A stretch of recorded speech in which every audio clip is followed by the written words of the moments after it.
నమస్తే, welcome to KR TV. నేను మీ క్రాంతి. ఇవాళ మనతో ఉన్నటువంటి స్పెషల్ గెస్ట్ ఆమ్ ఆద్మీ పార్టీ తెలంగాణ లీడర్ విజయ్ రెడ్డి మల్లంగి గారు ఉన్నారు. ముందుగా వెల్కమ్ చేద్దాం. బ్రదర్ నమస్తే. నమస్తే క్రాంతి. బాగున్నారా? మంచిగా ఉన్నా. మీరు ఎట్లున్నారు? ఫైన్, బాగున్నా. హ్యాపీ ఉన్నారా? జబర్దస్త్. అంటే పర్టికులర్గా మిమ్మల్ని ఇంటర్వ్యూ చేయడానికి చాలా కారణాలు ఉన్నాయి. అందులో ముఖ్యమైన కారణం ఏంటంటే మీరు ఆమ్ ఆద్మీ పార్టీ లీడర్. అదే మెయిన్ రీజన్. అవును. Why you choose Aam Aadmi Party అని అంటే అన్న సూటిగా ఒక నా ఆన్సర్ సూటిగా రెండు సెంటెన్సెస్లో చెప్తాను. మొట్టమొదటిది, మన దేశంలో రాజకీయాలు చేయాలంటే జనాల దగ్గర డబ్బులు ఉండాలి, భుజబలం ఉండాలి, లేదా గొప్ప ఇంటి పేరు ఉండాలి.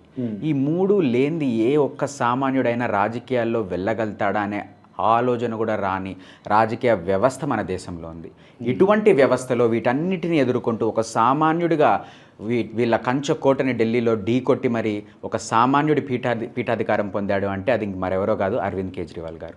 ఆయనని చూసి ఆయన చేసిన పనితో స్ఫూర్తి చెంది నేను 10 ఏళ్ల క్రితం, నాకు 18 ఏళ్ళు ఉన్నప్పుడు ఢిల్లీకి వెళ్ళి ఒక్కడిగా ట్రైన్ ఎక్కి వెళ్ళి అక్కడ ఆమ్ ఆద్మీ పార్టీలో చేరి వాళ్ళకి క్యాంపెయిన్ చేసి అప్పటి నుంచి నా ప్రయాణం ఇప్పటి వరకు సాగుతూ వస్తుంది. అంటే రాజకీయాలలో ఏదో సాధిద్దామని మీరు ముందుకు వచ్చారు అంతేనా? దేశ సేవ చేద్దామని. దేశ సేవ చేయాలి అంటే అది రాజకీయాల్లో స్వార్థం లేని, అవినీతి లేని రాజకీయాల్లో సేవ చేయగలిగితే అది దేశానికి అత్యంత స్థాయిలో మనం సేవ చేయొచ్చు అనే ఒక ఆస్కారం ఉంటుందని నేను రాజకీయాల్లోకి రావడం జరిగింది. ఓకే, ఆమ్ ఆద్మీకి సంబంధించి అంటే కులం కావచ్చు, లేకపోతే మతం కావచ్చు, లేకపోతే అసమానతలు కావచ్చు, లేకపోతే కరప్షన్ కావచ్చు, వీటికి బాగా వ్యతిరేకంగా ఉంటుంది కదా పార్టీ. ఎస్. అంటే బిలీవ్ చేస్తారా మీరు? అందరూ ఉండాలి. ఆమ్ ఆద్మీ పార్టీయే కాదు, మా పార్టీ అందరికంటే ఎక్కువగా ఉంటుంది. బట్ అంటే నేను మిమ్మల్ని ఇంట్రడ్యూస్ చేసినప్పుడు కూడా నేను విజయ్ రెడ్డి మల్లంగి అని చెప్పడం జరిగింది. అవును. అంటే ట్యాగ్ ఎందుకు? ట్యాగ్ అంటే అదన్నా అది మా ఇంట్లో వాళ్ళు, మా పేరెంట్స్, మా అమ్మ నాన్న వాళ్ళు నాకు ఇచ్చినది. నేను దాన్ని బేస్ చేసుకొని నాకు గర్వం ఉంది, నేను అందరికంటే ఒకరి మెట్టు ఎక్కువ, మీరు కింద జాతి అని అంటే అది తప్పు. కానీ ఎవరి జాతికి వాళ్ళు సమానత్వంగా ఇస్తూ, వాళ్ళు సాంప్రదాయాలు పాటిస్తూ అందరినీ సమానంగా చూస్తే దాంట్లో తప్పు లేదన్న. కానీ నేను పెద్దోడిని, నువ్వు చిన్నోడివి అనే ఏదైతే తేడా తీసుకొస్తారో అది మన సమాజాన్ని తప్పుదారి. రైట్. అంటే మీరు 18 ఏళ్ళు అప్పుడే మీరు ఇన్స్పైర్ అయ్యారు ఆమ్ ఆద్మీ పార్టీ అన్న. టికెట్ మీకు అంత విచక్షణ లేదు, అంత మెచ్యూరిటీ లేకుండా ఉన్న సందర్భంలో మీరు ఆ పార్టీకి మోల్డ్ అయి ఉన్నారు, ఆ పార్టీ వైపు చూసిర్రు, అదే స్టిక్ ఆన్ అయి ఉన్నారు ఇప్పటి వరకు అని నేను అంటే మీరు ఏమంటారు? అంటున్నాను తప్పంటాను. మెచ్యూరిటీ లేదని కాదు, ఈ సమాజం అంటే ఏంటో తెలుసుకునే వయసు అది. అసలు ఎందుకు ఇలా మన దేశం ఎందుకు ఇలా ఉంది, మన రాష్ట్రం ఎందుకు ఇలా ఉంది, మన నగరం ఎందుకు ఇలా ఉంది, నాకెందుకు ఇలా ఎక్కడ చూసినా అసమానత కనిపిస్తుంది, ఎక్కడ చూసినా సమస్యలు, అవినీతి, ప్రజలు అసంతృప్తి, ఇవన్నీ కనిపిస్తుంటే ఎందుకు ఇలా ఉంది అని నన్ను నేను ప్రశ్నించుకునే ప్రయాణంలో నాకు ఆమ్ ఆద్మీ పార్టీ ఎదురైంది. కానీ అది ఇమ్మెచ్యూరిటీ వల్లనో లేదని నాకు మెచ్యూరిటీ లేక వల్లనో. ఇప్పుడు ఆప్ ఉందా? ఎక్కడ ఉందా అంటున్నా. అంటే ఉందా? చిన్న ఎగ్జాంపుల్ ఇస్తాను. నేషనల్ పార్టీ అంటే మీ దృష్టిలో ఏంటి చెప్పండి? జాతీయ స్థాయి పార్టీ అన్ని రాష్ట్రాలలో పోటీ చేస్తుంది కాబట్టి జాతీయ పార్టీకి కొన్ని ఇవి ఉంటాయి, రెస్ట్రిక్షన్స్ ఉంటాయి, కొన్ని చెక్ పాయింట్స్ ఉంటాయి. అలా మన దేశంలో ప్రస్తుతం ఉన్న జాతీయ పార్టీలు 5 జాతీయ పార్టీగా ఒక పార్టీ ఎప్పుడు అవతరిస్తుందంటే కనీసం 4 రాష్ట్రాలలో అది ఒక రాష్ట్ర పార్టీ స్టేటస్ సాధించాలి. మన దేశంలో ఇప్పుడు ఆమ్ ఆద్మీ పార్టీ ఢిల్లీలో సర్కార్ నడిపింది, పంజాబ్లో ప్రస్తుతం సర్కార్ ఉంది, గుజరాత్లో మీరు నంబరు 2022లో 15% ఓట్ షేర్. ఢిల్లీలో ఉన్న పార్టీ గుజరాత్లో మోదీ కంచు కోటలో 15% ఓట్ షేర్ సంపాదించింది, 6 ఎమ్మెల్యేలను సంపాదించింది. గోవాలో చెప్తున్నాను, గోవాలో 2 ఎమ్మెల్యేలు 8 మంది ఓట్ షేర్ని సంపాదించింది. జమ్మూ అండ్ కాశ్మీర్లో మాకు ఎమ్మెల్యే కూడా ఉన్నారు. కాబట్టి జాతీయ పార్టీగా అవతరించింది ఆమ్ ఆద్మీ పార్టీ కేవలం 10 ఏళ్లలో జాతీయ పార్టీగా అవతరించిన ఆమ్ ఆద్మీ పార్టీ ఈరోజు బీజేపీ, కాంగ్రెస్ని ఎవరన్నా అస్సలు వాళ్ళతోని కాంప్రమైజ్ కాకుండా, వాళ్ళతోని రాయబారాలు నడపకుండా ఎదిరిస్తున్నారు అంటే ఆమ్ ఆద్మీ పార్టీ పుట్టినప్పటి నుంచి ఇప్పుడు దాకా ఎదురిస్తూనే వస్తుంది. రైట్. ఆమ్ ఆద్మీ పార్టీకి ఎంత గ్రోత్ వచ్చిందో, ఎంత అడ్మైర్ చేశారో పబ్లిక్, అంత అసహించుకున్నారు కూడా నాయకులు. మనీష్ అంటే సిసోడియా అంత కరప్షన్, అంత పకడ్బందీగా చేసిరనట. అది ఎవరైనా అట్లా అర్థం చేసుకోవచ్చు. అదే అంటే ఆధారాలు లేకుండా కరప్షన్ చేసిరు. దానికి నేను ఇంకో యాంగిల్ కూడా చెప్తా. అట్లంటే మన మోడీ, అమిత్ షా నడుపుతున్న ఈడీ, సిబిఐ అంత దద్దమ్మల కరప్షన్. మీరు దద్దమ్మల అమెరికాలో చదువుకొని వచ్చారు, అమెరికాలో పనిచేసి వచ్చారు, జ్ఞానవంతులు, విజ్ఞానవంతులు. మీరు కూడా అంటే ప్రభుత్వాలను, రాజకీయ పార్టీని కలపకండి. మీరు ఎవరు కలిపింది బీజేపీ. నేను చెప్తాను 200 కేసులు, ఇవి ఫ్యాక్ట్స్ అన్న. 200 కేసులు ఈడీ, సిబిఐ ఎవరిపైన ఫైల్ చేసిందో తెలుసా? వ్యతిరేక ప్రతిపక్ష పార్టీల నేతలపై ఫైల్ చేసింది. దీంట్లో 98% కేసులు ఎటువంటి ప్రూఫ్స్ లేవని ఈడీ సిబిఐ డ్రాప్ చేసింది. వాళ్ళు ఫైల్ చేసేది ప్రతిపక్ష నాయకులని భయపెట్టడానికి, బెదిరించడానికి, వాళ్ళ ముందు లొంగాల, వాళ్ళ ముందు వంగాల. అది బీజేపీ ఆడుతున్న నాటకం. ఏదైతే నిష్పక్షపాతంగా నడవాల్సిన మన సంవిధానం ద్వారా, మనకి రాజ్యాంగం ద్వారా వచ్చిన election commission, enforcement directorate, central bureau of investigation వీళ్ళ గుప్పు చేతుల్లో, వీళ్ళ ఆఫీసుల్లో నడుస్తున్నాయి. వీళ్ళ సెక్రటరీలు వెళ్ళి వీళ్ళ ఆఫీసులో కూర్చొని అమిత్ షా గారు చెప్పండి ఈరోజు నెక్స్ట్ డే ఎవరిని జైల్లో వేయాలి, మోదీ గారు ఈరోజు చెప్పండి మీరు అంటే మీరు మీకు తెలివి ఉండి మీకు జ్ఞానం ఉండి కూడా మీరు కూడా ఇంత చీప్గా మాట్లాడొద్దు కదా. చీప్ ఎలా అవుతుంది? నేను ఒక మాట చెప్తాను. Suvendu Adhikari, West Bengal Sharada scam, BJP కండు ఆపుకున్నాడు, కేసు క్లోజ్. అజిత్ పవార్ ఆయనే మన మహారాష్ట్రకు వచ్చి ఇతను 20,000 కోట్లు తిన్నానన్నాడు, బీజేపీతో ఎన్సీపీ కలిపేశాడు, కేసు క్లోజ్. దీని తర్వాత హేమంత్ బిశ్వ శర్మ అస్సాంలో, ఈయన పెద్ద అందరికంటే ఎక్కువ భ్రష్టాచారం చెప్పాడు, బీజేపీలో గడుపుకున్నాడు, కేస్ క్లోజ్. మన సుజనా చౌదరి కేస్ క్లోజ్. నువ్వు బీజేపీ కండువా కప్పుకుంటే అది వాషింగ్ పౌడర్ నిర్మాణం ఉజాలా వైట్ అయిపోతుంది. బీజేపీలో ఉంటే మొత్తం పాప వినాశనం అంతా అయిపోతుంది. బీజేపీ ఒక నది, గంగా నదిగా వాళ్ళు చూపించుకుంటున్నారు. వచ్చి మాలో మునగండి, మీ కేసులు మూసేస్తాం. ఇది నేను చెప్పనక్కర్లేదు, బయట ఉన్నాయి ఈడీ సిబిఐ కేసులు. నేను అనేది 200 కేసులు మీరు ఫైల్ చేస్తే కాంగ్రెస్ ప్రభుత్వం 70% మెట్రో డీలక్స్ బస్సులపైన పురుషులపైన పెంచింది. స్టూడెంట్ బస్ పాస్ని 50% to 60% పెంచింది. అంటే వాళ్ళు చెప్పదలుచుకుంది ఏంటంటే మహాలక్ష్మి ఇంటి దాకా వస్తుంది, మహిళలకి ఉచిత బస్ రైడ్ అని. ఆంగన్లోకి ప్రవేశించక ముందే వెనకింటి దారి, ఇంకో బ్యాక్ డోర్ లో ఎగ్జిట్ అయిపోతుందంట మహాలక్ష్మి. ఎవరికి పువ్వులు పెడుతున్నారండి చెవులో? మీరు నాకు అర్థం అంటే ఏం లే, బస్సులో నిలబడినామా అమ్మా ఇదో నీకు ఫ్రీ బస్ టికెట్ అని ఒక పాకెట్ లో పెడుతున్నారు, తెలియకుండా ఇంకో పాకెట్ లో కటింగ్ కొడుతున్నారు. ఇది ప్రజలకు అర్థం కాదా? జూబ్లీహిల్స్ ప్రజలకు అర్థం కాదా? ఎంత దొంగ పని ఇది, ఎంత మోసం ఇది. ఎల్పిజి సిలిండర్ అన్నారు, వస్తుందా ఎల్పిజి సిలిండర్? వెళ్ళి జూబ్లీహిల్స్ ప్రజలను ఒక్కరిని అడగండి మీరు. బస్తీలలో ఫ్రీ కరెంట్ అన్నారు, రేషన్ కావాలి, ఇది కావాలి, అది కావాలి, ఆఫీసులు వెంబడి తిప్పుతున్నారు వాళ్ళని. మీరు వాగ్దానాలు ఇవ్వడం ఎందుకు, నిలబెట్టుకోకపోవడం ఎందుకు? మన దగ్గర దౌర్భాగ్యమైన పరిస్థితి ఏంటంటే ముఖ్యమంత్రి గారు, గౌరవనీయులు ముఖ్యమంత్రి గారు, నేను గౌరవించి మాట్లాడతాను, ఆయన దగ్గర హోం మంత్రి శాఖ ఉంది, ఎడ్యుకేషన్ మంత్రి శాఖ ఉంది. ఒకవైపు ఏమో ఇంటిగ్రేటెడ్ స్కూల్స్ కడతా, అద్భుతమైన స్కూల్స్ కడతా అంటున్నాడు. అయ్యా ముఖ్యమంత్రి గారు, బోరాబండ సైట్ 3 దగ్గర ఒక స్కూల్ ఉంటుంది, Urdu and Telugu medium school. వెళ్ళి చూడండి, దారుణమైన పరిస్థితి, ఎవ్వరు అడుగు కూడా పెట్టలేరు, అట్లాంటి బాత్రూమ్లు ఉన్నాయి అక్కడ. ఒకవైపు ఏమో ఇంటిగ్రేటెడ్ స్కూల్స్, ఇంటర్నేషనల్ స్కూల్స్, ఇంకోవైపు ఏమో కనీస సదుపాయాలు లేని ప్రభుత్వ పాఠశాలలు. ఉంటే అతివృష్టి లేదా అనావృష్టి. ఇదా ప్రభుత్వం నడపాల్సింది.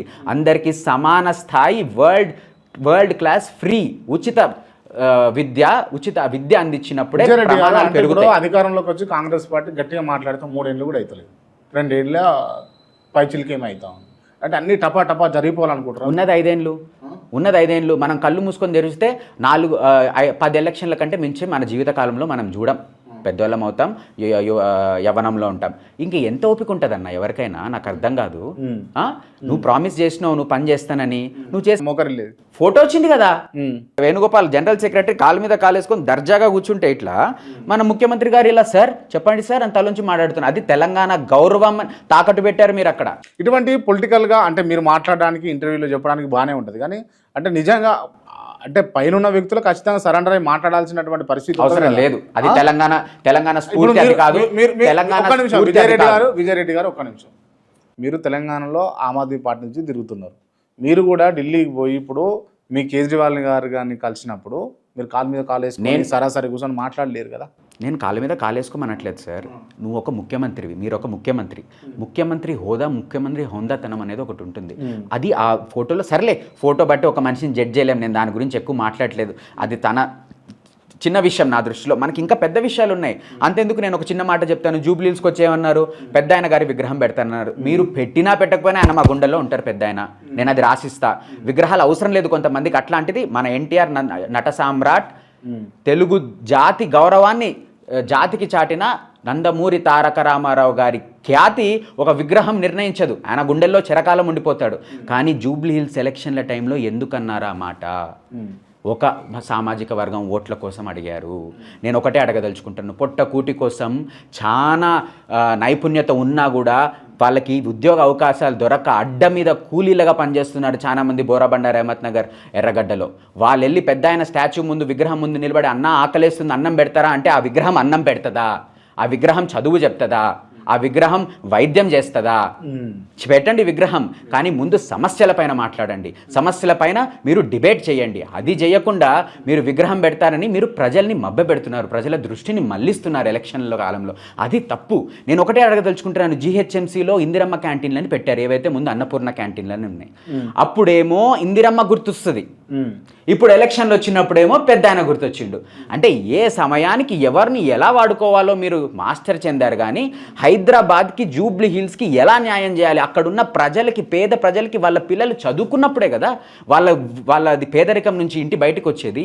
వాళ్ళ పేద ప్రజల ఇళ్లలో ఏదో ఒక రోజు ఒక చిన్న అనారోగ్యానికి గురైనప్పుడు ఒక సిటీ స్కాన్ కానీ, ఒక ఎంఆర్ఐ స్కాన్ కానీ ఏది చేయించుకోవాలన్నా 5,000 10,000 ఖర్చు పెట్టండి అవ్వదు. ఆరోగ్యంలో ఏదన్నా సమస్య వచ్చినప్పుడే ఒక కుటుంబం పేదరికంలోకి వెళ్తుంది. కాబట్టి ప్రభుత్వం బాధ్యత వరల్డ్ క్లాస్ హెల్త్ కేర్ పెట్టాల్సింది. ఒక్క హాస్పిటల్ చెప్పండి మీరు, జూబ్లీస్లో ఓపెన్ చేసింది ఒక్క హాస్పిటల్ చెప్పండి, ఒక్క స్కూల్ చెప్పండి. దీంట్లో గురించి ఏనాడన్నా చెప్పుకోగలిగారా ఈ గత 2 ఏళ్లలో? మరి వాళ్ళ బతుకులు ఎలా బాగుపడతాయి? జూబ్లీస్ పేద ప్రజల బతుకులు ఎలా బాగుపడతాయి? విగ్రహంతో బాగుపడతాయా? లేదు. ప్రజలు ఈ మాట గుర్తు పెట్టుకోవాలి. కాంగ్రెస్కి గుణపాఠం నేర్పాలని ఈరోజు ఇప్పటి నుంచి మేము జూబ్లీస్లో ప్రచారం చేస్తున్నాం. ప్రచార రథం కూడా తిప్పబోతున్నాం. దాని పేరు ప్రజా చైతన్య రథం, ఆమ్ ఆద్మీ ప్రజా చైతన్య రథం. మీరు పోటీ చేస్తలేరు కదన్నా? పోటీ చేసే అవసరం లేదన్నా. ప్రజాస్వామ్యంలో దొంగలని ఎండగట్టాల్సిన బాధ్యత ప్రతిపక్ష పార్టీ లేదు. పోటీ చేసినంత మాత్రాన నేనేమి పెద్ద మీరు ఎవరికి ఫేవర్ చేద్దామని బీఆర్ఎస్ లేదు, ప్రజలకి అల్టిమేట్ గా ఇంకొక ఆప్షన్ బీఆర్ఎస్ కదా. అది ప్రజల ఇష్టం. ఇప్పుడు బీఆర్ఎస్ అయినా గత 10 ఏళ్లలో ఏం చేసిందని ప్రశ్నించండి. వాళ్ళ ఎమ్మెల్యే ఉన్నారు, స్వర్గీయులు, వారు చనిపోయారు, అది చాలా దారుణం, అది జరగకుండా ఉండాల్సింది. అయినా సరే బై ఎలక్షన్ వచ్చింది, ఎవరం కోరుకోం ఇలాంటి విషయాలను, కానీ బట్ బై ఎలక్షన్ వచ్చింది. మీరు మీ దగ్గరికి వివిధ రాజకీయ పార్టీలు వచ్చినప్పుడు అందరినీ నిలదీయండి, కానీ అధికారంలో ఉన్న వాళ్ళని ఇంకా ఎక్కువ నిలదీయాలి. అధికారంలో ఉన్న వాళ్ళని ఇంకా ఎక్కువ నిలదీయాలి. నేను ఎందుకంటున్నానంటే ఈ విషయము తెలంగాణకి అన్యాయం జరుగుతుంది కాబట్టి జూబ్లీ హిల్స్ ప్రజలు తెలంగాణ ప్రజల కోసం నిలబడాలి, కేవలం జూబ్లీ హిల్స్ కోసం కాదు. ఈ రోజు కానీ మీరు కాంగ్రెస్కి గుణపాఠం నేర్తే వాళ్ళ వెన్నుముక్క సక్కబడుతుంది. ఇప్పుడు జూబ్లీ హిల్స్లో అంటే అవునన్నా కాదన్నా బీఆర్ఎస్ వర్సెస్ కాంగ్రెస్ నడుస్తూ ఉంది. సో సెకండ్ ప్లేస్ కోసము పోటీ పడుతుంది బీజేపీ. రేస్లోనే లేదు, బీజేపీ రేస్లోనే లేదు. అరే డిసైడ్ ఏముంది, వాళ్ళ మినిస్టరే వెళ్ళి ఏమంటుండు, మినిస్టర్ మన జి కిషన్ రెడ్డి గారు వెళ్ళి ఇంటికి వెళ్ళి అమ్మా మోదీకి ఓటేయండి అంటున్నా. అరే నువ్వు ఎంపీ బై, అక్కడ 10 ఏళ్ల సంధి నువ్వు ఉన్నావు ఎంపీ, 10 ఏళ్ల సంధి నీ ముందు బండారు దత్తాత్రేయ గారు ఉన్నారు. ఏం ఉద్ధరించినారు సార్? వెళ్ళి నేను ఇది చేసిన, నేను G Kishan Reddy MP of BJP from Secunderabad, నాకు దీనిపైన మీరు ఓటేయండి, ఈ మంచి పని మీకు చేశాను అడిగేంత ధైర్యం కూడా లేకుండా మాటికి మోడీ గారి ఫోటో చూపిస్తున్నారు. దేశం అంతా మోడీ గారు తిరుగుతారా? ఎక్కడికి వెళ్ళినా మోడీ ఫోటో చూపిస్తే ఓట్లు పడిపోతాయా? అది బీజేపీ పరిస్థితి. ఇప్పుడు సొంత ఎంపీ మొహం మీద ఫోటో అడుక్కోలేకపోతున్నారు, వాళ్ళకి డిపాజిట్ కూడా రాదు. నేను రాసిస్తాను, డిపాజిట్ కూడా రాదు బీజేపీ. ఖచ్చితంగా ప్రతి పార్టీకి ఒక ఐకాన్ లీడర్ ఉంటారు కదా, వాళ్ళు పెట్టుకొని చూపించుకుంటూ ప్రచారం చేస్తారు. అది పొలిటికల్ స్ట్రాటజికల్గా ఎట్లన్నా అనుకొని చేస్తారు, దాంట్లో తప్పే ఉన్నది. పొలిటికల్ స్ట్రాటజీలు ఎలక్షన్లప్పుడు వాడుతూనే ఉంటారు పార్టీలు. వీళ్ళు 10 ఏళ్ల సంది ఉన్నారు కదా, దాని గురించి ఒక మాట చెప్పలేకపోతున్నావు. నువ్వు గెలిస్తే ఏం చేస్తావు నువ్వు? నాకు అర్థం కాదు. అంటే జస్ట్ మోడీ ఫోటో చూపిస్తే గెలుస్తారు అన్న నమ్మకం వాళ్ళకు ఉంది కాబట్టి అది కూడా లేదు, అది కూడా పోతుంది.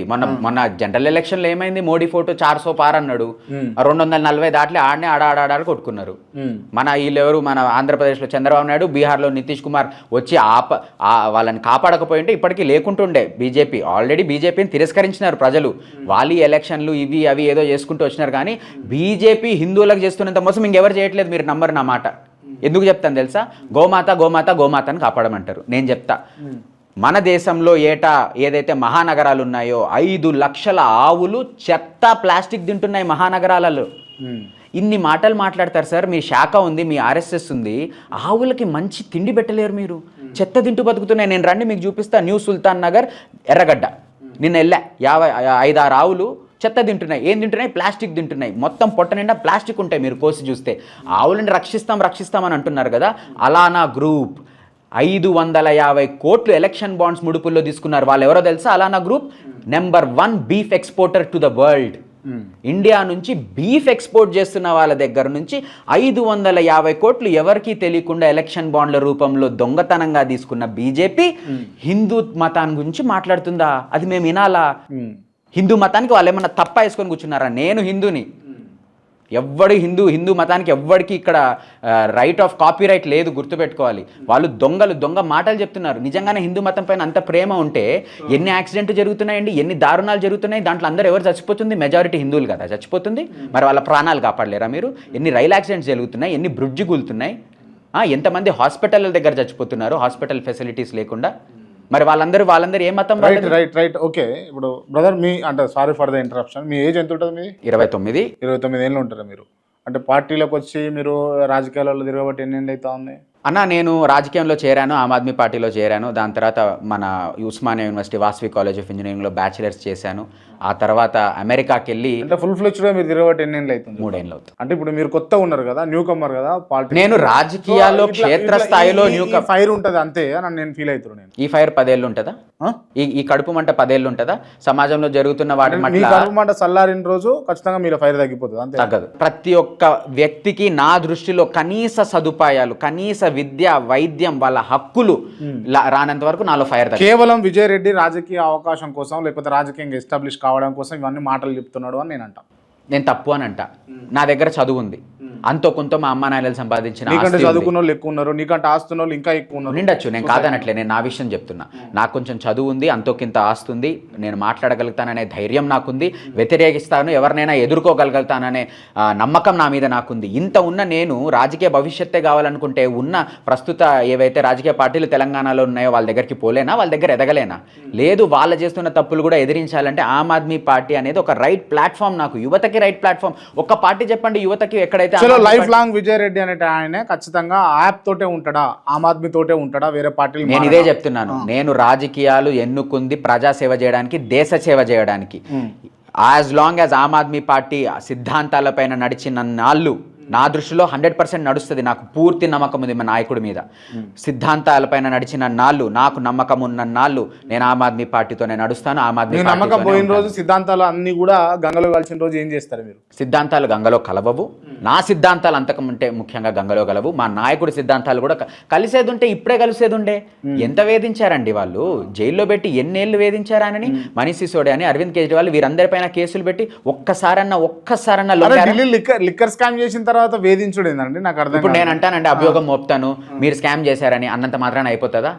అభియోగం మోపినంత మాత్రాన స్కామ్ కాదు. మీరు అర్థం చేసుకోవాలి, బీజేపీ ఆడుతున్న నాటకాన్ని ఈడీ సిబిఐని గుప్పెట్లో పెట్టుకొని ప్రతిపక్ష నాయకులని వేధించి వాళ్ళని వెంటాడి డైరెక్ట్లీ ఇండైరెక్ట్లీ ఇక్కడ మీరు కవితను కూడా సేవ్ చేస్తారు అంతేనా? మీ మాటలతో నేనేం సేవ్ చేయట్లే, కవితను గారిని కూడా నేనేం సేవ్ చేయట్లే. ఎవరు అసలు నిజంగానే తప్పు జరిగి ఉంటే ఈడీ సిబిఐకి దమ్ము లేదా? ఈడీ సిబిఐ ఆఫీసర్లు చదువుకోలేదా? వాళ్ళకు ఉద్యోగం రాదా? అరే నిరూపించండి బై. ఎన్నేళ్ళ సంది ఉన్నారు మీరు? ఎన్నేళ్ళ సంది నడుపుతారు ఇన్వెస్టిగేషన్? ఇదేమన్నా మీరేమన్నా భూగోళం అంతా తొవ్వి తీస్తున్నారా? ఫ్లైట్లు చదవాలి, ఏడికేడికి డబ్బు ట్రాన్స్ఫర్ అయిందా, దొరికిందా, డబ్బు ఎవరి దగ్గర దొరికిందా, ఉందా చూడాలి.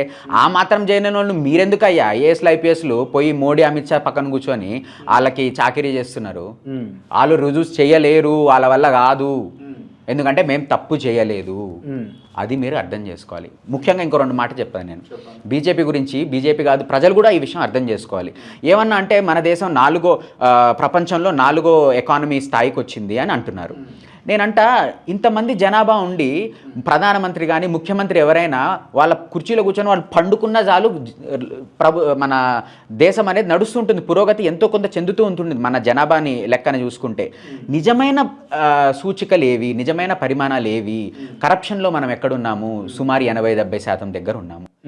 ఆకలి దగ్గర ఎక్కడున్నాము? 100 దాటేసాం. మన స్థాయి ప్రపంచవ్యాప్తంగా మన స్థాయి 100 దాటేసింది.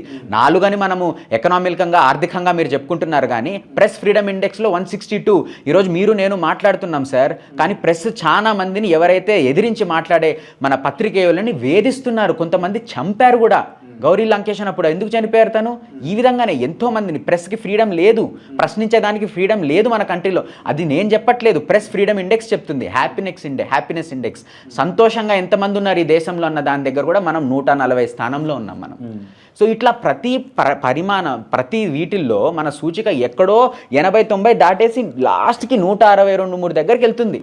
మనం ఎంతసేపు 4వ స్థానంలో ఉన్నాం, ఆర్థికంగా 4వ స్థానంలో ఉన్నాం, సంకలు గుద్దుకోవాలి తప్పితే కానీ మన దేశం ఎంత ఎంత దౌర్భాగ్య స్థితికి దిగజారుతుందో ప్రజలు అర్థం చేసుకోవాలి. బీజేపీ చేస్తున్న నాటకాన్ని వాళ్ళు అర్థం చేసుకోవాలి. Right, okay. అంటే ఇవన్నీ కూడా విజయరెడ్డి మారుస్తాడు, విజయరెడ్డి ఉద్ధరిస్తాడు అని అన్నట్టు, అంతేనా? ప్రజలు ఉద్ధరించాలి.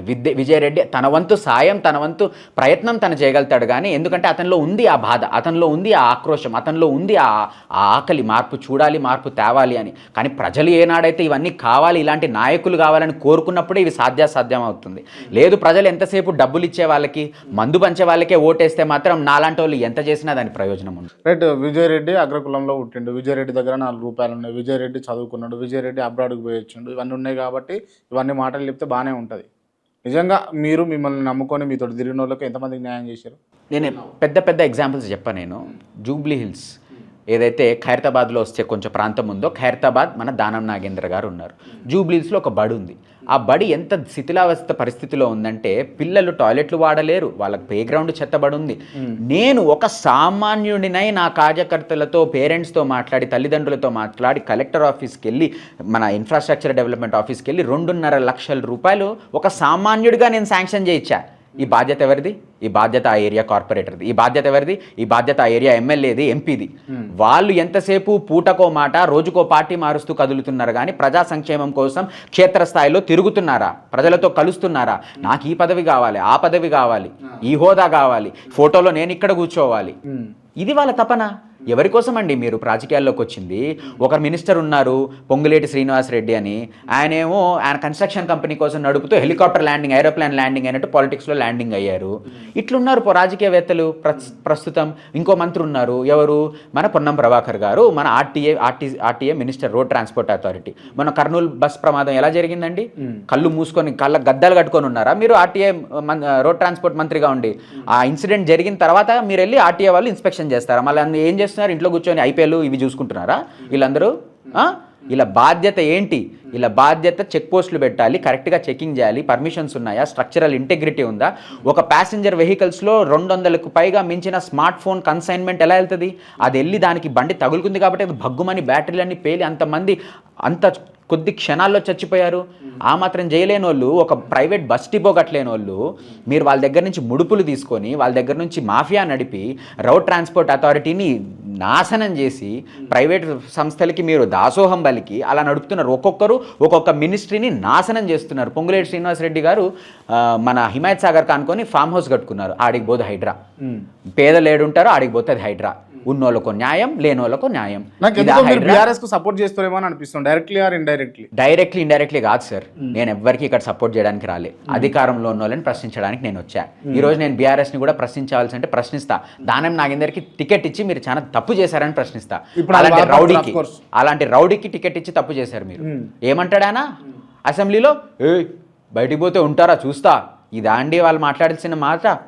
ఒక ఖైరతాబాద్ ఇంతమందికి ప్రాతినిధ్యం నేను ఓటేసా ఖైరతాబాద్ ఎలక్షన్లలో. ఓటు ఎవరికి వేసామని చెప్పడం ఇది కాదు కానీ, బట్ ఓటు అయితే వినియోగించుకున్నాను. అలాంటి రాజకీయ నాయకుల్ని మనకి శాసనసభలకు పంపిస్తే ఇట్లానే తయారవుతుంది. రైట్, మీ ఏమైంది బ్రదర్? అరవింద్ కేజ్రీవాల్ ఏం చేశారో ఢిల్లీలో, ఇక్కడ ఆమ్ ఆద్మీ పార్టీ ద్వారా, తెలంగాణ ద్వారా నేను అదే చేయదలుచుకున్నాను. కొంపదీసి ముఖ్యమంత్రి కావాలంటే కలగనట్లేదు కదా. ముఖ్యమంత్రి, ప్రధానమంత్రి ఇవన్నీ కేవలం మనం ప్రజలకి సేవ చేయాలనుకున్న ఒక అవకాశం మాత్రమే. అవి మనం దానికి అర్హులమైనప్పుడు మన దగ్గరికి వస్తాయి. మనం దాని దగ్గరికి ఎంత పాకులాడినా దాని దగ్గరికి పోలేము. జనాలు ఆ ఊబిలో పడిపోయి. కాకపోతే రేవంత్ రెడ్డి గారు అనుకున్నారంట, అంటే తను మంచిది గ్రో అయ్యేటప్పుడే అనుకున్నాడు ఖచ్చితంగా నేను ఒక రోజు టార్గెట్ ఉండాలి ఎవరికన్నా. ఆ విషయంలో అట్లా మీకేం టార్గెట్ ఉంది అంటున్నాను. నా టార్గెట్ మీరు అడిగితే ఫస్ట్ థింగ్ దానం నాగేందర్ గారిని ఓడించాలి. ఆయన డిస్క్వాలిఫై అవ్వాలి, ప్రజాస్వామ్యం నిలబడాలి, దానం నాగేందర్ ఓడించాలి. ఖైరతాబాద్ ప్రజలకి న్యాయం జరగాలి. ఖైరతాబాద్ కంటెస్ట్ చేస్తా అంటారు మీరు డైరెక్ట్ గా? తప్పకుండా కంటెస్ట్ చేస్తారు. పార్టీ నిర్ణయిస్తే, అధిష్టానం నిర్ణయిస్తే, నేను అక్కడ మంచి క్యాండిడేట్ అని వాళ్ళు నమ్మితే నేను సేవ చేస్తాను, నేను ప్రజల్లో నిలబడతాను, ప్రజల గొంతుకై నేను నా గలం విప్పుతాను, పోరాడతాను. పార్టీ నన్ను ఆశీర్వదిస్తే పోటీ చేస్తాను. ఓపెన్గా మాట్లాడదాం. చెప్పండి. మన ఊర్లోకి కానీ తెలంగాణలో ఎడికైనా పోదాం. ఆమ్ ఆద్మీ పార్టీకి సంబంధించిన జెండా పెట్టే గద్దు ఉందా చూద్దాం. ఉందా? ఏ పార్టీకైనా మొదటి సమాధానం చెప్పాడు. ఉందా? కొన్ని జిల్లాల్లో ఉంది. నల్గొండలో, మంచిర్యాల్లో, నిర్మల్లో, నిజామాబాద్లో మా నాయకులు ఉన్నారు. ఎందుకు అడుగుతారని చెప్పేసి కట్టించుకోరా? అది మీరు ఏ విధంగానే అనుకోండి సార్. ఇప్పుడు మన తెలంగాణలో పొలిటికల్ ల్యాండ్స్కేప్ చాలా మంది ఉన్నారు. మీకు తెలుసు, బీజేపీ ఉంది, బీఆర్ఎస్ ఉంది, ఎంఐఎం ఉంది, కాంగ్రెస్ ఉంది. వీళ్ళందరినీ దాటుకొని ఆమ్ ఆద్మీ పార్టీ నమ్మాలి, ఆమ్ ఆద్మీ పార్టీకి వాళ్ళు ఓటు వేయాలి అంటే అంత సామాన్య విషయమే కాదు. ఉన్నది ఉన్నట్టు ఒప్పుకోవాలి. కానీ వీళ్ళందరూ చేస్తున్న తప్పుల్ని ఎండగట్టేది ఎవరు? వీళ్ళు ఒకరినొకరు. మన ఓవైసీని చూసాం. మనం ఏం చేశాడు, ఇక్కడ నవీన్ యాదవ్కి సపోర్ట్ పలికారు. అరే మంచిదయ్యా, నువ్వు పలుకు, కానీ కొంచెమన్నా క్లారిటీ ఉండాలి కదా. సాయంత్రానికి ఫ్లైట్ వేసుకొని బీహార్కి వెళ్ళి ఇండియాలో కాంగ్రెస్ ఉండకపోతే ఇండియా బాగుపడుతుంది అంటాడు. మరి నువ్వు సపోర్ట్ చేస్తుంది ఏ పార్టీకి? దిమాగ్ ఉందా అసలు? అంటే జూబ్లీస్ కాంగ్రెస్ సపోర్ట్ చేస్తాడు, అది చేస్తాడు. ఈ కాంగ్రెస్ ఏమో ఆమ్ ఆద్మీ పార్టీని ఓడించడానికి ఢిల్లీలో బీజేపీకి సపోర్ట్ చేసింది. మీరు నమ్మరు, ఆశ్చర్యపోతారు. కాంగ్రెస్ అభ్యర్థులు ఎవరైతే ఓడిపోయారో ఢిల్లీలో, వాళ్ళు ఓడిపోయిన చోట ఆమ్ ఆద్మీ పార్టీ ఓడిపోయిందని చెప్పి సెలబ్రేషన్లు చేసుకున్నారు. అంటే వేరే థర్డ్ ప్లేయర్ వద్దు, మమ్మల్ని ఎదిరించే థర్డ్ ప్లేయర్ వద్దు ఈ కాంగ్రెస్ బీజేపీకి. నువ్వన్నా ఉండు, నేనన్నా ఉంటా, నువ్వు 5 ఏళ్ళు తిను, నేను 5 ఏళ్ళు తింటా. ఇది వీళ్ళ పది. కాంగ్రెస్ బీజేపీ పని ఇది. రెండు ఒకటే అంటారే బీజేపీ కాంగ్రెస్ 100%. అంటే వాళ్ళది ఏం లేదు సార్. నువ్వన్నా తిను, నేనన్నా తింటా, మూడోని రానివద్దు. వాడు రానిస్తే వాడు మనల్ని ఉండనీయడు కదా. అది కాంగ్రెస్ బీజేపీల భయం. అందుకే గుజరాత్లో ఆమ్ ఆద్మీ పార్టీ వెళ్తుంది. మీరు నమ్మరు, గత 5 నెలల ముందు అనుకుంటా గుజరాత్లో బై ఎలక్షన్ వచ్చింది. ఎందుకు వచ్చింది? ఆమ్ ఆద్మీ పార్టీ ఎమ్మెల్యేని గుజరాత్ కొని రిజైన్ చేయించి అక్కడ బై ఎలక్షన్ తెచ్చింది. ఎందుకు?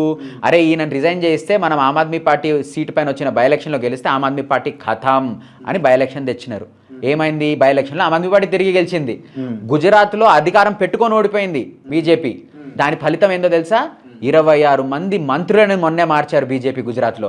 ఎందుకంటే అంత అవిశ్వాసం ఉంది ప్రజల పట్ల. ఆమ్ ఆద్మీ పార్టీ గుజరాత్లో మీరు రాసి పెట్టుకోండి, అద్భుతమైన ఫలితాలు తీసుకురాబోతుంది రాబోయే 2 ఏళ్లలో ఏదైతే గుజరాత్లో ఎలక్షన్లు వస్తాయో. ఇంత హైప్ చేస్తున్నందుకు మీరు ఆమ్ ఆద్మీ ఉంది కాబట్టి మన పవన్ కళ్యాణ్ గారు పార్టీ పెట్టారు. సొంతంగా నిలబడితే ఎంత శాతం వచ్చింది ఓటు షేర్? నేను తప్పు పట్టట్లే. ఎవరికైనా తక్కువ వస్తాయి, ఎక్కువ వస్తాయి. నేను దాని గురించి కించపరిచి అస్సలు మాట్లాడట్లేదు. ఒకరిని కించపరిస్తే ఫస్ట్ ఆఫ్ ఆల్ ఏ అధికారం లేదు, అంతమంది బలం లేకుండా నేను పోటీ చేస్తున్నందుకు నన్ను నేను కించపరుచుకున్నట్టే. కానీ నిజాలు మాట్లాడుకుంటే జనసేనకి ఎంత వచ్చింది? 7%, 6% కూడా దాటలేదు ఫస్ట్ టైం. అలాంటిది ఆమ్ ఆద్మీ పార్టీ ఎక్కడో ఢిల్లీలో ఉన్న పార్టీ గుజరాత్లోకి వస్తే 15% ఎందుకు వచ్చింది? ప్రజలు నమ్మకపోతే రాదు కదా. ఉన్న మాట చెప్తున్నా నేను. జమ్మూ అండ్ కాశ్మీర్లో ఎవరికి తెలుసండి ఎందుకు వచ్చింది? ఎందుకు గెలిచాడు ఆమ్ ఆద్మీ పార్టీ లీడర్? గోవాలో ఎందుకు గెలిచారు? మధ్యప్రదేశ్లో కౌన్సిలర్లు ఎందుకున్నారు? రాజస్థాన్లో కౌన్సిలర్లు ఎందుకున్నారు? నేను రాసిస్తున్నాను మీకు, ఆమ్ ఆద్మీ పార్టీ బలపడుతుంది, దేశవ్యాప్తంగా బలపడుతుంది. Right, okay.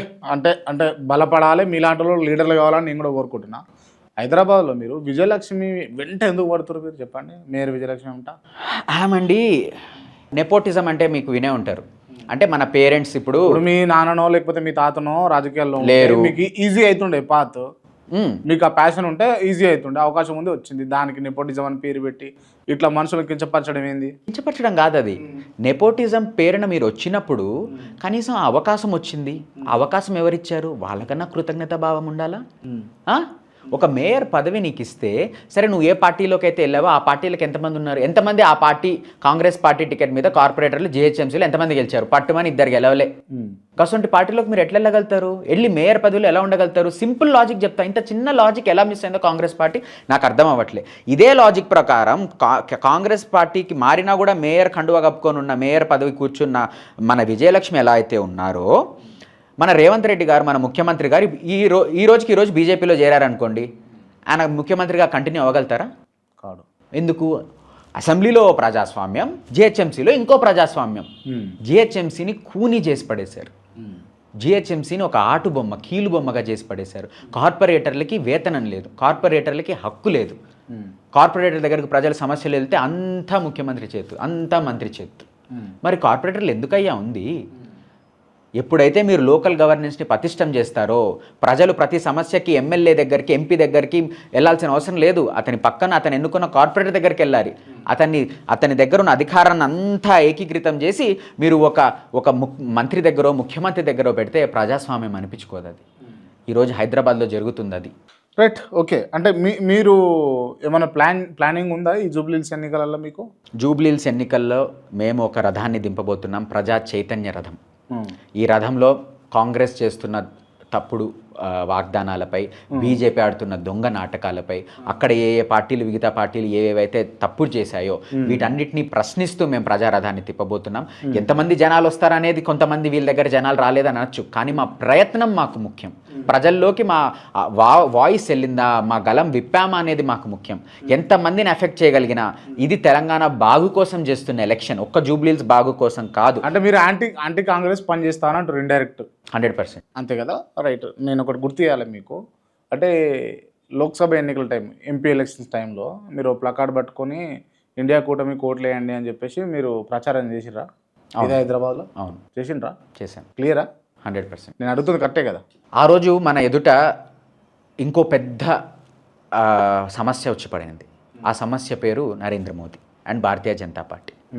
ఎలాగైతే దేశంలో రాజకీయాలే ఉండకూడదు, ఎలక్షన్లే ఉండకూడదు, 1 నేషన్ 1 ఎలక్షన్, ఇలా సంవిధానాన్నే మార్చేస్తాను, రాజ్యాంగాన్నే మార్చేస్తానని మన ప్రధానమంత్రి, మన భారతీయ జనతా పార్టీ అబ్ కీ బార్ 400 పార్ అన్నారు. ఆ ప్రమాదం నుంచి దేశాన్ని కాపాడాలి ముందు అనే ఒక్క ఉద్దేశంతో ఆమ్ ఆద్మీ పార్టీ ఇండియా అలయన్స్లో సభ్యులంగా మేము ముందుకెళ్ళాం. మీరు గమనించాలి, ఇండియా అలయన్స్లో ఢిల్లీలో మాకు సీట్ షేరింగ్ ఉన్నింది, పంజాబ్లో మాకు సీట్ షేరింగ్ లేదు. పంజాబ్లో ఒకరిపై ఒకరం అభ్యర్థులను పెట్టుకొని పోటీ చేశాం. కాంగ్రెస్తో మాకు ఎటువంటి అంటే మీకు అనుకూలత ఉన్న కాడనేమో ఒక లెక్క, అనుకూలత లేని కాడ ఇంకో లెక్క అన్నట్టు. మీరు నిజంగా అనుకూలత ఉనింటే పంజాబ్లో ఒకరిపైన ఒకరం ఎందుకు పోటీ చేస్తాము? నిజంగానే అనుకూలత ఉనింటే ఢిల్లీలో ఎందుకు మేము కలిసి పోటీ చేయాలి? అదే మరి నేను అనేది. అంటే మీకు ఓకే, ఇక్కడ కంఫర్టబుల్గా మనం కంటెస్ట్ చేయొచ్చు అని అనుకున్నప్పుడు చేసిరు, వద్దు తీయడం మనం పొత్తుకు పోదాం అనుకున్నప్పుడు అలయన్స్కి పోయారు మీరు, అంతే కదా? కాంగ్రెస్ స్వతహాగా వాళ్ళు ఆమ్ ఆద్మీ పార్టీ వస్తే వాళ్ళ ఉనికిని ఉండనివ్వదు అనే ఒక్క భయంతో కాంగ్రెస్సే హర్యానాలో అలయన్స్ వద్దనుకుంది. ఆమ్ ఆద్మీ పార్టీ అలయన్స్ చేసి మనం బీజేపీని ఓడిద్దామని హర్యానాలోకి వెళ్తే గెలిచే కాంగ్రెస్ కూడా ఓడిపోయింది. ఎందుకంటే వాళ్ళు చాలా అహంభావంతో ముందుకు సాగారు కాబట్టి ఆమ్ ఆద్మీ పార్టీని తిరస్కరించారు హర్యానాలో. మేమేం పట్టించుకోలేదు. ఢిల్లీ ఎలక్షన్లు వచ్చినప్పుడు మేము పోరాడాం, కానీ కాంగ్రెస్ బీజేపీతో కుమ్మక్కై కేవలం ఆ ఎలక్షన్లో అరవింద్ కేజ్రీవాల్ని ఓడించాలని ఒక్క మాట కూడా వాళ్ళు, నరేంద్ర మోడీ గారు ఎవరైతే అక్కడ లా అండ్ ఆర్డర్ నడుపుతారో దాని గురించి మాట్లాడలేదు. నరేంద్ర మోడీ గారు ఎల్జీ రూపంలో, లెఫ్టినెంట్ గవర్నర్ రూపంలో మొత్తం అధికారులందరినీ ఆయన గుప్పెట్లో పెట్టుకున్నాడు, దాని గురించి మాట్లాడలేదు. కాబట్టి బీజేపీ కాంగ్రెస్ తమకిష్టం వచ్చినప్పుడు ఇద్దరు కలిసి పోటీ చేస్తారన్నదానికి అది ప్రత్యక్ష సాక్షి ఆ ఎలక్షన్, ఢిల్లీ ఎలక్షన్. మీరు ఈ విషయానికి వచ్చారు, ఏది ఇండియా అలయన్స్ పట్టుకొని నేను మన లిబర్టీ సర్కిల్ వద్ద పోస్ట్ కార్డు పట్టుకొని తిరిగాను. వాస్తవమే, ఆ రోజు దేశాన్ని మోదీ గారి నుంచి, భారతీయ జనతా పార్టీ నుంచి కాపాడడం కోసం తిరిగాను. కానీ ఈరోజు కాంగ్రెస్ నుంచి తెలంగాణను కాపాడాలి కదా. ఏం చేశారు కాంగ్రెస్? తెలంగాణకి ఏమైంది? తెలంగాణకి ఏమైందా? ఎవరైతే మన ఎడ్యుకేషన్ మంత్రి ఉన్నారో, విద్యాశాఖ మంత్రి, సుమారు 60 మందికి దాటి మన చనిపోయారు. దేంట్లో? మన వెల్ఫేర్ హాస్టల్లో, ఎస్సీ, కస్తూర్బా, బీసీ వెల్ఫేర్ హాస్టల్లో చనిపోయారు. ఎలా చనిపోయారు? కొంతమంది సూసైడ్ చేసుకున్నారు, కొంతమంది ఫుడ్ పాయిజనింగ్ చేస్తున్నారు.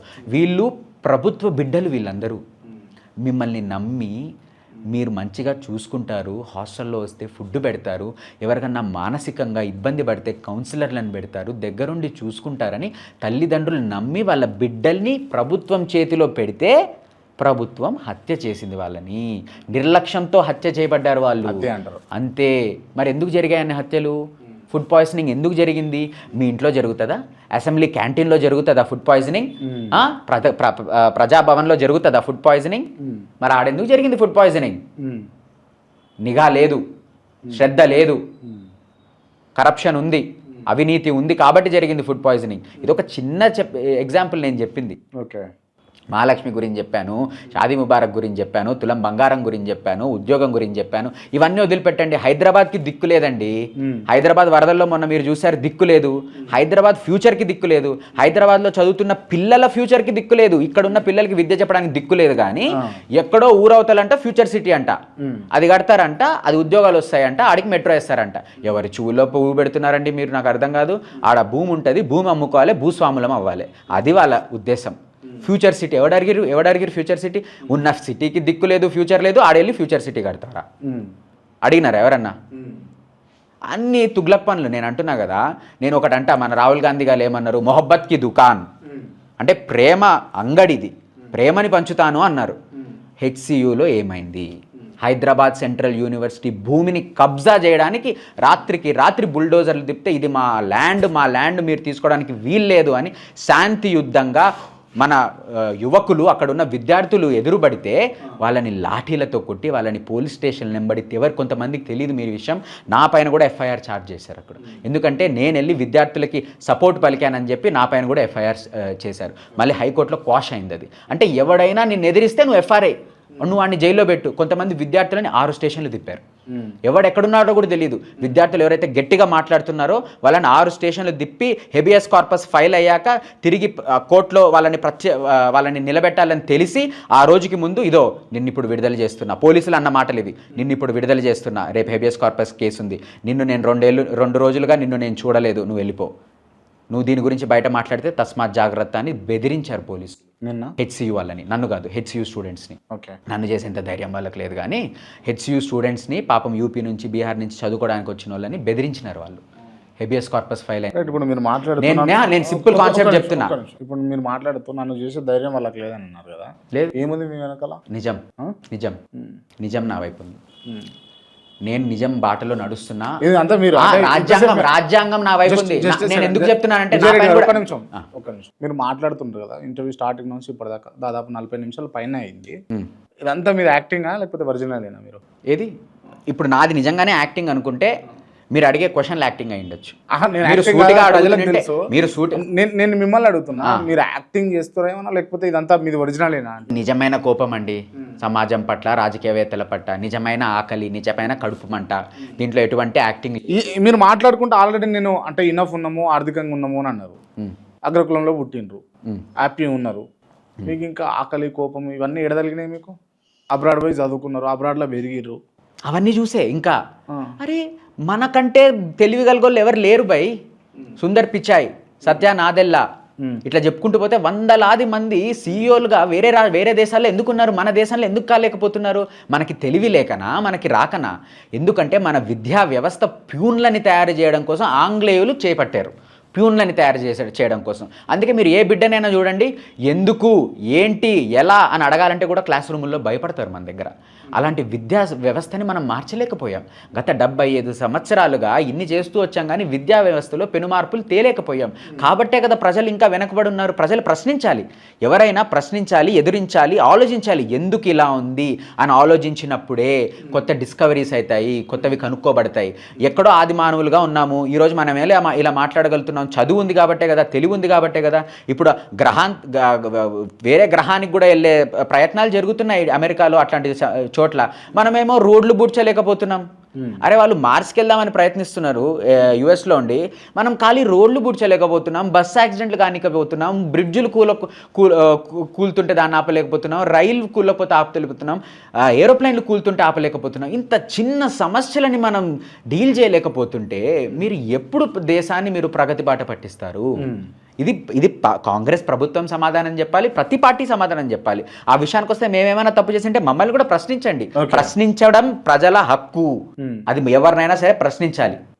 ఆ ప్రశ్నించే అధికారాన్ని ఈ భారతీయ జనతా పార్టీ లాక్కోవాలని చూస్తుంది. ఎలా? మతాన్ని మధ్యలోకి తెచ్చి. అది ప్రజలు అర్థం చేసుకో. మీరు నిజంగా చెప్పండి, నిజంగా దేశంలో ఓటు చోరీ ఉందా? ఓటు చోరీ జరుగుతుందా? తప్పకుండా ఉంది. నేను ఎందుకు ఈ మాట అంటున్నానంటే, ముఖ్యంగా రాహుల్ గాంధీ గారు ఒక ప్రతిపక్ష నాయకుడు దేశం మొత్తానికి. అంటే ప్రతిపక్ష నాయకుడు అంటే మోదీ గారికి ఎంతమంది అయితే ఓటు కావాలని వేసుకున్నారో వద్దని వేసిన వాళ్ళందరికీ ప్రాతినిధ్యం వహిస్తున్నారు మన రాహుల్ గాంధీ గారు.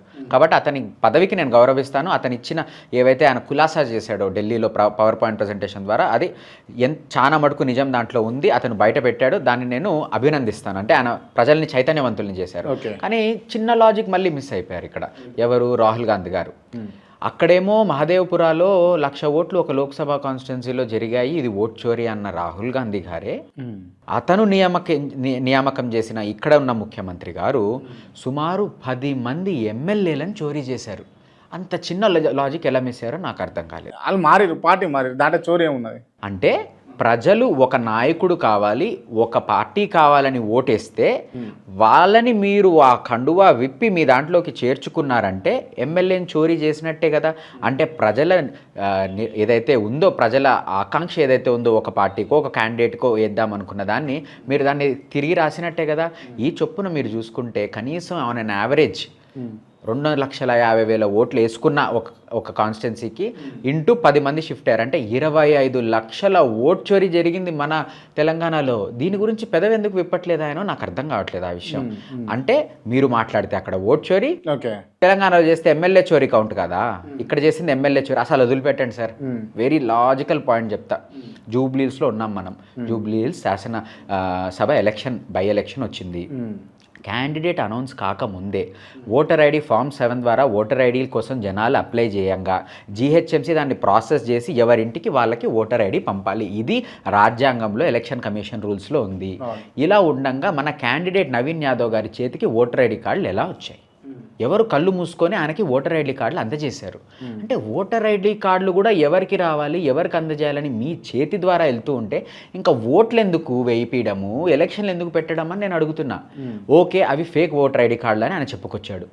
అరే ఫేక్ ఓటర్ ఐడి కార్డులు ఇచ్చినోనికి నువ్వు ఎమ్మెల్యే టికెట్ ఇస్తావా అభినందిస్తూ? అంటే మీరు ఓ రకంగా ఫేక్ ఓటర్ ఐడి కార్డులు పంచిన ఒక నేరస్తుడిని షబాష్ మంచి పని చేశావు అని చెప్పి ఆయనకి మీరు ఎమ్మెల్యే టికెట్ ఇచ్చినారు.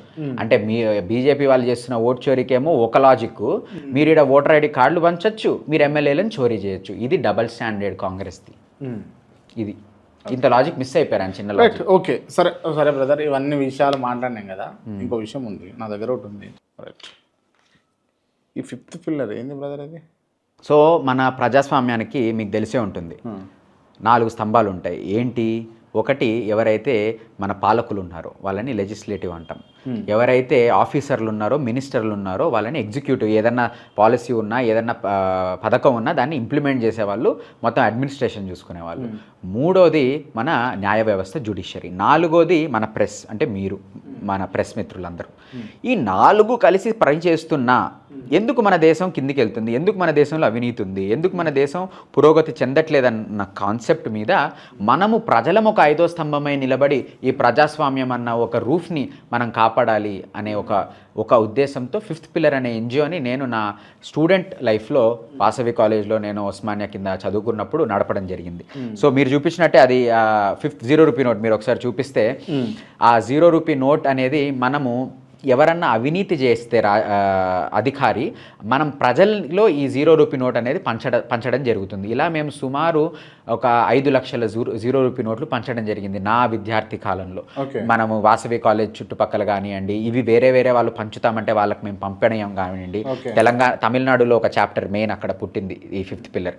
సో ఈ 5th పిల్లర్ ద్వారా విద్యార్థి వయసులోనే నేను మన ఇబ్రహీంబాగ్, లంగర్ హౌస్ వంటి ఏరియాలో చాలా కార్యక్రమాలు చేయడం జరిగింది. ఇట్లా మూమెంట్ అయితే తీసుకొచ్చారు మీరు. మూమెంట్ అంటే అదే, అక్కడ కూడా కోపంతోనే, ఎందుకు మన జిహెచ్ఎంసీ పనులు చేయట్లేదు, ఫుట్పాత్లు ఎందుకు ఇరిగిపోయి ఉన్నాయి, చెత్త ఎందుకు ఎట్టెట్టు, స్ట్రీట్ లైట్లు ఎందుకు ఉండట్లేదు, ఉన్న చోట స్ట్రీట్ లైట్లు ఏమో పనిచేయవు, వేరే చోట్లేమో పొద్దునంబడి ఉంటాయి. సో ఇట్లా ఇంత సివిక్ యాపతి అంటారు దీన్ని. సో ఇట్లా జిహెచ్ఎంసీ పనిచేస్తుంది, దీన్ని ప్రశ్నించాలని విద్యార్థులందరం కలిసి ఎవ్రీ సండే మేము బస్తీల్లోకి వెళ్ళి మీ సమస్యలు ఏంటమ్మా అని చెప్పి రాసుకొని దాంట్లోపై GHMC office, water board office, ఇట్లా ఆఫీసులు వెంబడి తిరిగి ఆ సమస్యలన్నీ మేము పరిష్కరించే ప్రయత్నం చేశాం. ఇంత కష్టపడుతున్నారు, మొత్తానికి రాజకీయాల్లో ఏదో నిలదొక్కోవాలన్న కష్టం అయితే చేస్తున్నట్టుగా నాకు అనిపిస్తూ ఉంది. రాజకీయాలలో నిలదొక్కున్నా, గెలిచినా, గెలవకపోయినా, ఓడినా నాకు దాంతో ఎటువంటి పట్టింపు లేదు. మోసం చేస్తున్న వాళ్ళ మాటలు ఎండగట్టాలి, ప్రజాస్వామ్యంలో ప్రజల హక్కు వాళ్ళకి అందే విధంగా ప్రయత్నించాలి. ఇది నాకు పర్సనల్ సాటిస్ఫాక్షన్. అంతకంటే నేను చేస్తుందల్లా నా పర్సనల్ సాటిస్ఫాక్షన్. ఈ రోజు రాత్రి నేను ఇంటికి వెళ్ళి అన్నం తిని పడుకోవాలంటే ఈ రోజు నేను ఏదో ఒకటి చేశా, ఈ రోజు నేను నాకు నచ్చిన పని, నా మనసుకి నచ్చిన పని నేను చేశా, రేపు పొద్దున అలా చేస్తా, ఎల్లుండి అలా చేస్తా. నాకు పదవి రాకపోని నాకు దాంతో సాటిస్ఫాక్షన్ లేదు. నేను అధికారంలో ఉన్న వాళ్ళ తప్పుల్ని ఎండగడుతున్నానా, ప్రశ్నిస్తున్నానా, దానివల్ల ప్రజలకి మంచి జరుగుతుందా, అంతేనా నా అజెండా, అంతే నా గోల్, అంతే. Okay right. మీరు అంటే ఖైరతాబాద్లో కంటెస్ట్ చేద్దామని ఫిక్స్ అయ్యి ఉన్నారా? 100% చేయొద్దా? కంటెస్ట్ చేయాలంటే ఫస్ట్ ఆడ ఉప ఎన్నిక రావాలి కదా.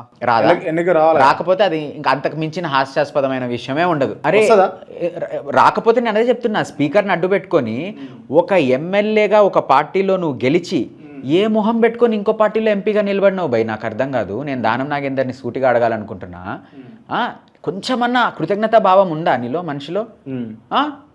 సరే నిలబడినావు సరే, దాని తర్వాత ఓకే నా తప్పు జరిగింది, ఇది అయ్యింది, నేను వదిలేస్తా. ఎవరన్నా తీయకముందే డిస్క్వాలిఫై చేయకముంటే ప్రజలు నీకు ఓటేస్తారనే నమ్మకం నీకుంటే, దమ్ముంటే డిస్క్వాలిఫై అవ్వకముందే రాజీనామా చేయి. రాజీనామా చేస్తే నువ్వు తిరిగి నిలబడచ్చు కదా. నిలబడితే ఒక్క డిపాజిట్ రాదు, ఒక్క ఓటు రాదు ఆయనకి. అంత దాదాగిరి పనులు చేస్తాడు ఆయన. అట్లాంటి ఆయన ఎందుకు ఎన్నుకుంటారు ప్రజలు? కాబట్టే కాళ్ళ వేళ్ళబడి, అయ్యా స్పీకర్ గారు నాది మీరు డిస్క్వాలిఫై చేయకండి అని ఏవో లూప్ హోల్స్ ఉంటే దాంట్లో బతికి ఇట్లా మాట్లాడితే రానియండి. అప్పుడు ఇంకా కాంగ్రెస్కే లాస్. అంటే కాంగ్రెస్ ప్రభుత్వంలో లా అండ్ ఆర్డర్ కూడా క్షీణించింది, లా అండ్ ఆర్డర్ కూడా లేదు. అదే చెప్తున్నా కదా, మీరు ఎటువంటి తప్పుడు ప్రయత్నం చేసినా మీకే లాసు, మీరే హైలైట్ అవుతారు తప్పితే. కానీ మీరు తప్పుని సరిదిద్దుకుంటే నాలంటోడికి అవకాశం రాదు. మీరు కంటెక్ట్ చేస్తే గెలుస్తారా విజయ్ భాయ్? మీరు తప్పకుండా గెలుస్తాను. నిజం నా వైపు ఉంది. నేను ప్రజల మధ్య తిరుగుతాను. ప్రజల పట్ల, ప్రజల సంక్షేమం కోసం ఆల్రెడీ చేస్తున్నా. నేను ఫిలిం నగర్ బస్తీలో, జూబ్లీస్ లో చేస్తున్నా. ఒక స్కూల్ కోసం నేను చెప్పాను. ఇదంతా ఓవర్ కాన్ఫిడెన్స్ లా కనిపిస్తలేదా మీకు? అంటే నేను అంత ఓవర్ యాక్టింగ్ ఈ వయసులో లేకపోతే ఇంకే వయసులో ఉంటుంది ఏమో. అయిండొచ్చు ఓవర్ కాన్ఫిడెన్స్, మేబీ 5 ఏళ్ల తర్వాత రియలైజ్ అవుతానేమో. కానీ ఈ రోజు నాలో ఆ పవర్ ఉంది, ఆ ఫైర్ ఉంది. నేను తప్ప అయిండొచ్చు. దీనివల్ల మీరు నష్టపోయి చాలా నేర్చుకోవాల్సి వస్తుంది జీవితంలో. నాకు తెలిసి జీవితం అంటేనే అది కదా, నేర్చుకుంటా. నష్టపోతారని తెలిసి కూడా నేర్చుకోవాలని ప్రయత్నం చేస్తారు మీరు. నష్టపోనని నేను అనుకుంటున్నా. ఒకవేళ నష్టపోయినా దాని నుంచి నేర్చుకొని మాత్రం నా ప్రయాణాన్ని కొనసాగిస్తూనే ఉంటా. రైట్. మీరు అబ్రాడ్ కూడా పోయారు కదా, మనం 2-3 సార్లు నేను ప్రస్తావించిన. ఏం చేస్తున్నా మీరు అక్కడ? నేను సివిల్ ఇంజనీర్గా చదివాను ఇక్కడ హైదరాబాద్లో, బ్యాచిలర్స్. తర్వాత masters in construction engineering and management and urban policy. అంటే నగరాలని ఎలా మనము పరిపాలన చేయాలి, నగరాలలో ఎలాంటి సౌలభ్యాలు ఉండాలనే విషయంపై కొలంబియా యూనివర్సిటీ ఇన్ న్యూయార్క్, ప్రపంచంలోనే ప్రఖ్యాత కాసిన టాప్ 5లో ఉన్న యూనివర్సిటీ కొలంబియా యూనివర్సిటీ. అది మహానగరమైన న్యూయార్క్లో నేను నా మాస్టర్స్ చేయడం జరిగింది. ఒక కన్స్ట్రక్షన్ మేనేజర్గా నేను న్యూయార్క్లో హై రైజ్ బిల్డింగ్స్లో ప్రాజెక్ట్ మేనేజర్గా, హాస్పిటల్ రెనోవేషన్స్లో, వీటన్నిటిలో కూడా నేను 3 ఏళ్ళు ఉద్యోగం చేయడం జరిగింది. ఈ చదువులో భాగంగానే నేను న్యూయార్క్ మేయర్లో ఉన్న ఆఫీస్కి సంబంధించిన ఏవైతే అక్కడ ప్రజాస్వామ్యం ఎలా నడుస్తుంది, అక్కడ ప్రతి ఒక్కటి ఒక కమ్యూనిటీ బోర్డ్ మీటింగ్ అని నడుపుతారు. కమ్యూనిటీని దగ్గరికి తీసుకొస్తారు. మీ సూచనలు ఏంటి అందరివి తీసుకుంటారు. సిటిజన్ బడ్జెట్ అంటారు. అంటే ప్రజలు చెప్పొచ్చు నగర బడ్జెట్ ఎక్కడ ఖర్చు పెట్టాలని మన పరిపాలనలో వాళ్ళని భాగస్వామ్యం చేస్తారు. ఈ విధంగా ఒక మహానగరం న్యూయార్క్ వంటి నగరం ఎలా నడుస్తుంది అని నేను స్వయంగా అక్కడ ఉండి జీవించి నేర్చుకోవడం జరిగింది. ఈ ఆలోచనలనే నేను హైదరాబాద్లో చూడాలని నేను చాలా అంటే మీరు అంటే మంచి లైఫ్, లగ్జరీ లైఫ్, లేకపోతే రిచ్ లైఫ్ అంతా వదిలిపెట్టేసుకుని ఇక్కడికి వచ్చి ఈ రోడ్ల మీద తిరుగుడు, ఇదంతా ప్లకార్డులు పట్టుకొని తిరుగుడు, లేకపోతే మోరీల పొంటి తిరుగుడు, ఇదంతా అవసరమా అని అనిపించింది ఎప్పుడన్నా? నాకు వచ్చే ముందు కొంచెం అనిపించింది, తప్పేమన్నా అవుతుందా అని అనిపించింది. ఎక్కడి నుంచి అమెరికాలో ఉద్యోగం వదిలి తిరిగి వద్దామన్నప్పుడు. కానీ నాకు ఒకటి అనిపించింది, నేను 5 ఏళ్ల తర్వాత అమెరికాలో ఉండి ఉద్యోగం చేస్తూ లగ్జరీగా కోట్లలో నేను జీతాలు తీసుకుంటూ సంతోషం అనేది నా వెంట ఉంటుందా? కంఫర్ట్ ఉంటుంది, కార్లు ఉంటాయి, బంగ్లాలు ఉంటాయి, సంతోషం నా వెంట ఉంటుందా? మనస్సాక్షి నన్ను ఒప్పుకుంటుందా అనే విషయాన్ని ఆలోచించినప్పుడు ఇక్కడ హైదరాబాద్కి రావాలి, తెలంగాణ గడ్డపై నేను పోరాడాలి, నా వంతు సాయం నేను చేయాలి అన్న ఒక్క ఆలోచనతో నాకు మనస్సాక్షి ఉంటుంది. నా మనస్సాక్షికి నేను న్యాయం చేసిన వాడిని అవుతానని ఒక్క రీజన్తో వచ్చాను. సో కంఫర్ట్ కంటే, మనిషికి డబ్బు కంటే, మనిషికి వేరే వాటి కంటే అతని self satisfaction will keep him happy in his life. అంటే ఈ డిసిషన్ తీసుకున్నప్పుడు లిటరల్గా చెప్పండి, ఓపెన్ చెప్పండి, మీ ఇంట్లో వాళ్ళు ఏం పిచ్చోడు వారు అబ్బాయి అని చెప్పేసి మీ నాన్నో, మీ అన్నో, మీ అక్కో ఎవరో ఒకరు అనుకొని ఉంటారు కదా? లేదు, నన్ను మా అమ్మ, నాన్న, మా ఇంట్లో మా వాళ్ళు కానీ, మా మామగారు కానివ్వండి, వీళ్ళందరూ ఎవరైనా కానివ్వండి, నా ఫ్రెండ్స్ కానివ్వండి, వాళ్ళకి నా పైన చాలా నమ్మకం ఉంది. వీడు ఏదో ఒక రోజు ఏదో ఒకటి చేస్తాడు, వీడిలో ఉంది ఆకలి, ఆ ఫైర్ ఉంది అని. వాళ్ళు ఇచ్చిన ప్రోత్సాహంతో నేను వచ్చాను. నిజంగా చెప్పాలంటే వాళ్ళు నన్ను, ఇప్పుడు మనల్ని ప్రతి నిమిషం ఒకడు నువ్వేమీ చేయలేవు అంటే నిజంగానే ఆ మనిషి ఏం చేయలేడు. నువ్వు చెయ్యి, నీ వేయలేనంత చెయ్యి, బాధపడకు, నువ్వు చేయలేకపోతే బాధపడకు, నీకు మేము ఉన్నాము అనే భరోసా నాకు నా తల్లిదండ్రుల నుంచి ఉంది. నాకు తెలిసి మీరు లక్కీ అనుకుంటా ఈ విషయంలో. చాలా లక్కీ. అందరికి అవకాశం రాదు ఇది. అవును, చాలా లక్కీ. నాకు ఐ ఫీల్ ఎమోషనల్ ఆ విషయం ఆలోచించినప్పుడు. అంటే వాళ్ళు ఇంత నమ్మకం నా పైన బట్టి నేను ఒక అన్కన్వెన్షనల్ పాత్రలో వెళ్తున్నా. నేను నా గమ్యం చేరుకుంటానా లేదా నాకే తెలియదు, ఎవరికీ తెలియదు. కానీ ప్రయత్నిస్తున్నా. సరే వీడు ప్రయత్నిస్తున్నాడు, వీడిని ఎందుకు అరికట్టడం అనే స్వేచ్ఛను నాకు ఇచ్చారు. దానికి నేను వాళ్ళకి జీవితాంతం రుణపడి ఉంటాను. అంటే ఏడు వరకు పోతుంది మీ దారి ఇప్పుడు తీసుకున్న దారి అంతా? ఎలక్టోరల్గా రాబోయే జిహెచ్ఎంసీ ఎలక్షన్స్లో ఆమ్ ఆద్మీ పార్టీ పోటీ చేస్తుంది. ఎవరెవరైతే హైదరాబాద్లో విసుగు చెందున్నారో ఈ ప్రస్తుత రాజకీయ పార్టీలలో వాళ్ళ ఆమ్ ఆద్మీ పార్టీకి రండి. మీకు డబ్బులు లేకుండా కూడా మీకు టికెట్లు ఇచ్చి మీరు అర్హులైతే మీతో పోటీ చేయించే బాధ్యత మాది. నేను స్వయంగా ఖైరతాబాద్లో తిరుగుతాను, జూబ్లీ హిల్స్లో కూడా తిరుగుతాను. ఇక్కడ ప్రజలకి చేరువవుతాను, ఇక్కడ సమస్యలపై పోరాడతాను. రాబోయే కాలంలో ఎలక్షన్లు వస్తే తప్పకుండా నిలబడే ప్రయత్నం చేస్తాను, నిలబడతాను. చలో, wish you all the best brother. Thank you so much. Thank you so much. Right, please. నేను ఇంటర్వ్యూ క్లోజ్ చేసే ముందు కొంతమంది పేర్లు చెప్తా, వాళ్ళకి సంబంధించి మీరు వన్ వర్డ్ ఆన్సర్ ఇవ్వాలి. Only one word. ముందుగా Telangana first CM KCR. Fighter Revanth Reddy. Achiever. ఎందుకు పాజిటివ్గా ఎందుకు ఇవ్వాలి? నేను నెగిటివ్గా ఎందుకు ఇవ్వాలి? Achiever. Okay. KTR. Urban leader. Harish రావు.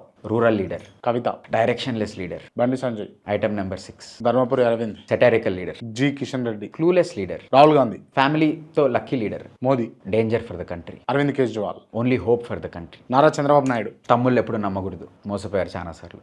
తమ్ముళ్ళు నమ్మద్దు. YS Rajasekhara Reddy. Truthful I'm assuming, అంటే నేను చాలా చిన్న వయసు అప్పుడు నాది, నాకు పెద్ద ఆయన గురించి అంత తెలియకపోయి ఉండొచ్చు.